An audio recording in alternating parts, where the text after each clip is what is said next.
Autodescobrimento, uma busca interior. Capítulo 7. O ser subconsciente. Computação cerebral. O cérebro humano pode ser comparado a um computador especial de elevado recurso e intrincados mecanismos que escapam à mais sofisticada tecnologia para penetrá-lo integralmente. Registrando a mente e transformando-a em pensamentos dedutivos pela razão e lógica que partem de um caso específico para a elaboração de uma teoria e indutivos quando crescem de uma teoria para um caso específico, as ideias ficam digitadas nos sensores do subconsciente antes de se fixarem nos substratos do inconsciente profundo. Em razão disso, o hábito de pensar desenvolve-lhe as possibilidades do entendimento, especialmente pela decorrência das ideias elaboradas. Todos os conteúdos psíquicos que não podem ser apreendidos e catalogados pela consciência lúcida compõem o subconsciente. Inúmeros deles permanecem na condição de recalques, que, não obstante, liberam-se em condições especiais. É uma parte do subconsciente responsável pela memória, pela vida psíquica e sentimental, que elabora os padrões do comportamento social e moral. Normalmente, aflora nos estados oníricos, cuja ação é preponderante, e nos transtornos neuróticos que resultam das suas fixações perturbadoras. Conforme as preferências mentais, os alicerces do subconsciente são compostos dos mais frequentes padrões de pensamento, que estabelecem a conduta do indivíduo por ser essa de relevante importância ao seu relacionamento interpessoal, como na sua vivência existencial. Enfermidades fisiológicas resultantes da somatização dos transtornos psicológicos, assim como o bem-estar, alegria de viver, ou pessimismo, angústia, encontram-se íncitos nos painéis do subconsciente, de onde emergem, então, para que predominem na experiência humana como saúde ou doença, felicidade ou amargura. Exceção feita aos gravames kármicos, as problemáticas da vida humana, invariavelmente, são cultivadas e arquivadas ao longo da reencarnação, passando a expressar-se de acordo com a eleição dos tipos de ideias selecionadas. Igualmente, na área das patologias degenerativas, resultantes de germes, micróbios, vários e vírus destrutivos, encontramos os fatores predisponentes para a sua proliferação nos desejos subconscientes de que não se liberou realmente o enfermo, embora no campo da consciência exteriorize o desejo de adquirir saúde e harmonia. É normal que se almejem o êxito, a fortuna, o sucesso nos empreendimentos, o progresso cultural e artístico, o interesse de trabalhar, não raro fracassando nos tentames. Ante o insucesso, descoroçoando, afirma-se é portador de vontade débil ou se é vítima do infortúnio do destino ingrato, entregando-se ao malogro aparente. Em verdade, o empenho pessoal começa no plano do desejo mental, prosseguindo nas tentativas que geram o hábito de realizá-lo, tornando-se parte integrante da própria natureza por fixação automática. O infortúnio é resultado das ações negativas ou dos comportamentos enfermiços que predominam nos arquivos do subconsciente, que, por sua vez, conspira com firmeza contra as aspirações novas, inabituais, vencendo-as. Cada um elabora o próprio programa de sucesso ou fracasso, mediante atitudes que se transformam em bases de segurança da existência, irradiando seus conteúdos psíquicos conforme as qualidades vibratórias de que se constituem. Não basta, portanto, anelar por esta ou aquela conquista.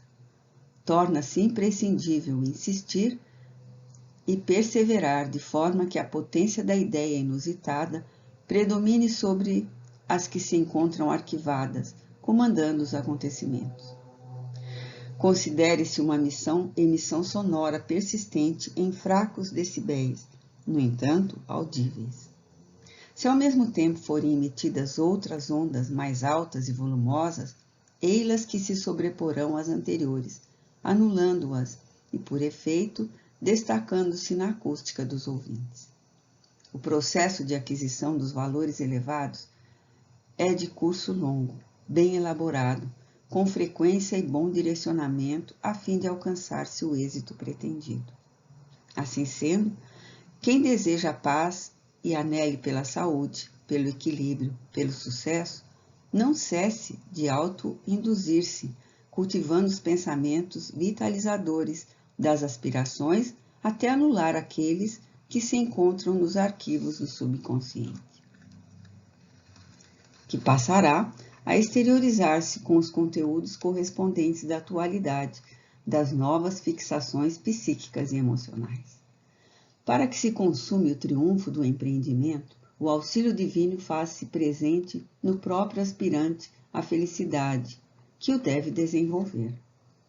Esse apoio não prescinde do esforço de cada pretendente à autorrealização. Narra-se que um religioso, ao ver uma área verdejante e produtiva de grãos, reclamada de flores e prosperidade, entusiasmando, disse ao agricultor: "Que bela gleba Deus lhe ofereceu!" Olhando em derredor, o homem com as mãos calosas, queimado de sol, respondeu-lhe com naturalidade: "O Senhor necessitava ver como era antes, quando ele dela cuidava sozinho." A criatura humana possui os potenciais íntimos para a plenitude que aguardam ser desvelados, qual gema preciosa que se oculta no cascalho grosseiro. O cérebro, na sua função de instrumento, reage conforme os imperativos da mente e por ele se exterioriza. O self preponderará no conjunto, quando lúcido e desperto, fixando nas telas do subconsciente. Viciado pelas reencarnações infelizes, as aspirações superiores de que se faz portador na marcha do progresso para a total realização. O espírito, portanto, é o agente que semeia e colhe conforme a qualidade do material que utiliza. A ascensão é a experiência que começa no desejo de elevar-se e, conquista a conquista, sedimenta os impulsos inteligentes, sábios, conseguindo chegar ao patamar anelado da plenificação, ao alcance de todo aquele que o intente consciente e subconscientemente. Reciclagem do subconsciente. A tendência para guardar coisas é inata na criatura humana e geralmente quase coercitiva. Pensando-se no futuro, armazenam-se objetos, alguns inúteis, medicamentos que ficam sem validade, roupas e calçados usados para providências posteriores, papéis e recortes de jornais, de revistas, para serem lidos ou relidos um dia que nunca chega, materiais e ferramentas que não são utilizados. Em determinada oportunidade, porém, com os móveis abarrotados, os espaços tomados e os guardados sob leves camadas de pó, chamam a atenção, e a pessoa vê-se convidada a uma limpeza, uma nova arrumação, eliminando o que é inútil, distribuindo o que pode ser aproveitado e reservado apenas o que tem aplicação prática. Esse gesto representa uma forma de libertação, de desapego ao secundário, ao que acumulou desnecessariamente ao sem valor. É imperiosa, periodicamente, uma atitude enérgica, equivalente em relação aos depósitos do subconsciente, em favor da autorrealização. Retirar o entulho psíquico torna-se fundamental para uma existência saudável. Certamente, o passado influencia o presente, e quanto mais seja conscientizado e eliminado de forma coerente e lúcida, tanto melhor para a planificação do futuro. Um discípulo que tivera residência com tudo quanto nela havia destruída pelo fogo, queixou-se ao seu mestre da desgraça de que fora objeto. O sábio, que era um admirável psicanalista nato, respondeu-lhe jovial que agora seria muito mais fácil encarar com naturalidade a morte, pelo imperativo severo do desapego. Deixar que o fogo da lucidez destrua a residência das paixões, onde cada um se esconde e onde estão os condimentos neuróticos e as fixações tormentosas. Faz-se imprescindível para encarar a existência sem disfarces, com sentimentos abertos e outros valores a novas conquistas. Necessário, portanto, penetrar-se mentalmente a fim de avaliar as impressões infantis arquivadas, as pessoas modelos gravadas, os choques não absorvidos, os fantasmas criados pela imaginação e os medos cultivados pela fantasia lúdica, reavaliando-lhe os significados e selecionando-os de modo a libertar-se de todos aqueles que são afligentes e preservando as impressões enriquecedoras, aquelas que proporcionam bem-estar. Nessa tarefa, cumpre que a ação se faça destituída de autocompaixão, de autocrítica, de autopunição, de autojustificação. Mediante a coragem de quem vislumbra e se dirige para uma meta de segurança, sem saudades do que passou, deve fazer a seleção do material e analisá-lo serenamente, a fim de renovar-se. Liberando-se dos substratos anestesiantes e perturbadores, deve-se reciclar o subconsciente, preenchendo os espaços com novos elementos portadores de campos de irradiação equilibrada, estimuladora, para avançar na conquista do ser profundo interior. Quando o indivíduo quer, ele pode realizar, dependendo dos investimentos que aplica para consegui-lo. O empenho bem direcionado pelo pensamento objetivo, claro, sem conflito, logra criar futuros condicionamentos através das mensagens que arquiva, restabelecendo no subconsciente o banco de dados que responderá mais tarde com as informações corretas do que lhe seja solicitado.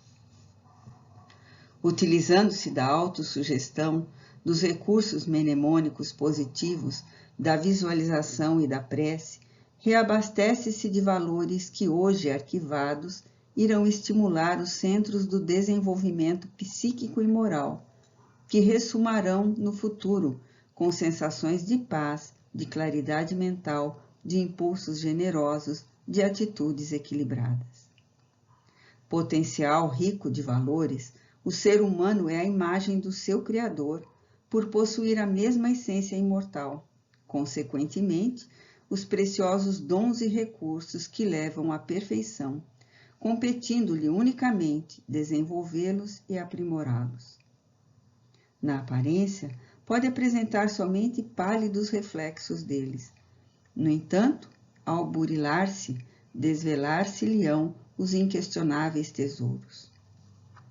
Uma pessoa inexperiente identifica facilmente uma pedra que brilha no meio de outras.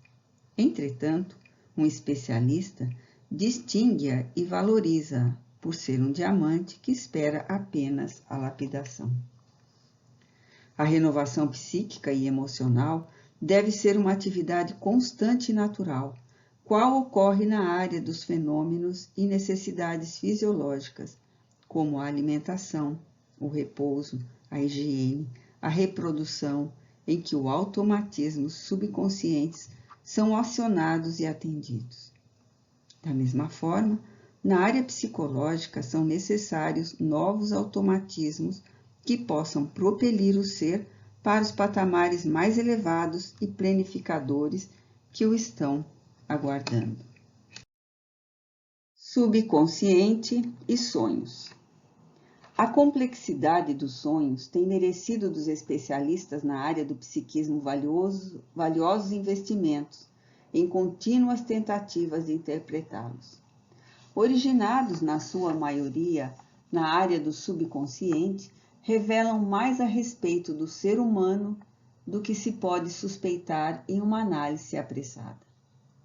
Nessa faixa estão arquivadas as memórias dos acontecimentos vividos, quanto daqueles que foram observados desde a infância, liberando-se nos momentos do sono e apresentando-se de formas variadas, inclusive perturbadoras. Anseios e medos não digeridos, ocorrências incompreendidas e palavras com gestos agressivos, educação castradora, interrogações sem respostas, que se transformam em conflitos da personalidade, prosseguem aguardando esclarecimentos, liberação, que se reapresentam na área dos sonhos. Os mais antigos, porque mais preservados pela maneira repetida como foram arquivados, ressumam com frequência, produzindo estados oníricos tumultuados, apavorantes, que se transformam com o tempo em problemas graves na conduta e nos relacionamentos interpessoais. Da mesma forma, as impressões agradáveis e salutares, os sucessos e alegrias, as aspirações realizadas e os desejos satisfeitos afloram no momento do sono, produzindo agradáveis manifestações em forma de sonhos. Sem dúvida, em muitos casos, o eu superior, o espírito que se desloca do corpo, realiza viagens e mantém contatos com outros, cujas impressões são registradas pelo cérebro e se reapresentam benéficas, gratificantes no campo onírico. A libido, igualmente, desempenha papel importante nesse campo, em razão dos desejos, das frustrações e dos impulsos sexuais contidos, mal direcionados ou excessivamente liberados. Tais ocorrências são automáticas, decorrentes de muitos fatores, como a exaltação, o estresse, a depressão, as fobias, os desejos. Todo desejo fortemente acionado libera do subconsciente as cargas arquivadas que retornam ao campo da consciência como sonhos, recordações, memórias. Saindo das manifestações mecânicas, podem-se programar os sonhos que se deseja ter, assim como evitar aqueles que se fazem apavorantes, os pesadelos. A questão reside no material pensante que se cultive, armazenando-os nos depósitos do subconsciente e assumindo o controle dele através de pensamentos e ações conscientes. Porque não tem os recursos da crítica e do discernimento, e a função é estática, a de guardar todo o material que se dirige ao inconsciente. Não pode selecionar o que arquiva, que, enquanto aí permanece, pode assomar a consciência ou direcionar-se aos registros profundos da inconsciência. Qualquer tipo de mensagem é aceito, portanto, sem reflexão, sem análise de qualidade. Detendo o pensamento exclusivamente nesse campo, é possível direcionar as aspirações de maneira produtiva, compensadora, iniciando o tentame na faixa das aspirações. Conforme se pensa, acumulam-se as memórias que retornarão aos painéis do conhecimento nos momentos próprios. Estabelecendo um programa de sonhos bons, será possível dar ordens ao subconsciente, ao mesmo tempo racionalizando o material perturbador nele já depositado. Antes de dormir, cumpre sejam fixadas as ideias agradáveis e positivas, visualizando aquilo com que se deseja sonhar, certamente para tirar proveito útil no processo de crescimento interior, de progresso cultural, intelectual, moral, espiritual. Será uma conquista ideal o momento a partir do qual o indivíduo esteja consciente da sua realidade, pensando e agindo de forma lúcida, sem os bloqueios das ilusões, os véus dos medos, as sombras das frustrações que escondem essa realidade. Ao planejamento da experiência onírica, sucederá uma forma de autossugestão, de enriquecimento, com uma breve leitura salutar. O exame de consciência para liberar-se dos tóxicos dissolventes da ira, da amargura, do ressentimento, asserenando-se e, mediante a oração, entregando-se à divina essência criadora. Com a sucessiva repetição desses requisitos, far-se-ão diluídas as impressões angustiantes e negativas dos processos perturbadores arquivados, que cedem área a esses novos procedimentos. E logo mais, integrados nos alicerces da personalidade, volverão à tona a consciência na lucidez, assim como nos sonhos, abrindo possibilidades a intercâmbio com os outros espíritos, que se sentirão atraídos e buscarão transmitir mensagens de conforto, de apoio e de beleza. A insistência e a qualidade das mensagens responderão pelos resultados a conseguir. Ninguém espere milagres de ocasião no que diz respeito à programação da própria vida. Cada qual respira no clima onde reside, o ar que elabora. A mudança psíquica de uma paisagem perniciosa para outra de qualidade superior demanda tempo e esforço. Algumas vezes, durante a reprogramação, ocorrem as invasões das ideias-hábitos, interferindo negativamente e desviando o centro de atenção que se quer preservar. Amorosamente, deve-se retornar ao pensamento inicial, motivador da experiência em desenvolvimento, até criar novos padrões de conduta mental, que se estabelecem naturais, fomentando o equilíbrio psíquico e emocional. Dessa forma, poder-se-á, parafraseando o velho brocardo popular, asseverar: dize-me o que sonhas e eu te direi quem és e qual futuro terás. É necessário, portanto, tomar conhecimento da mente, aprofundar recordações, eliminar temores e angústias, corrigir a preferência de modelos, ser positivo, afeiçoando-se ao ético e ao saudável. Cada um é o construtor da sua realidade, afirmando-se e desembaraçando-se das amarras prejudiciais a que se deixou atar. Esse trabalho de libertação tem início no pensamento sob a ação do desejo continuado, vitalizado pela certeza do êxito próximo. Para a superação dos limites, autossatisfação e realizações felizes, é que o espírito se reencarna na Terra, acrescendo a esforço pessoal com tenacidade e valor moral.